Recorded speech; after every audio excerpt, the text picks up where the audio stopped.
સુરત શહેરના ઉધના પાટીના વિસ્તારમાં પોલીસે આરોપી નીતિન અજયસુ રાજપૂત, રજનીશ ઉર્ફે લંબુ રાજુભાઈ રાજભાર, તારાચંદ ઉર્ફે બચ્ચી ચંદ્રભવન યાદવ, દિનેશ દ્વારકા પ્રસાદ અને સત્યમ ઉર્ફે કાલુ રાકેશભાઈ ગૌતમની ધરપકડ કરી છે.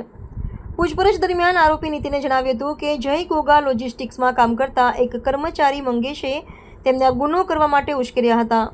મંગેશે દરેક આરોપીને 20,000 રૂપિયા આપવાનું વચન આપ્યું હતું અને એવું પણ કહ્યું હતું કે આ કામ પૂર્ણ થયા પછી તેમને એક નવી કુરિયર કંપનીનું ગોડાઉન ઊભું કરી આપશે. આ લાલચમાં ફસાઈને આરોપીઓએ ગંભીર ગુનો આચર્યો હતો. આ ઘટના 21 જુલાઈ 2025ના રોજ વહેલી સવારે 2:30 થી 3:30 વાગ્યાની વચ્ચે બની હતી. વાલ્મો કંપનીમાંથી પરત આવેલા 3,173 પાર્સલો જેની કિંમત 14,15,029 રૂપિયા હતી તે આરબી એન્ટરપ્રાઇઝના ગોડાઉનમાં રાખવામાં આવ્યા હતા.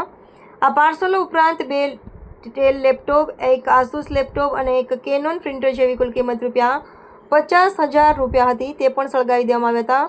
આમ આરોપીએ માત્ર 20,000 રૂપિયાની લાલચમાં કુલ 14,65,029 રૂપિયાના માલસામાનનો આગ લગાવીને નુકસાન પહોંચાડ્યું હતું.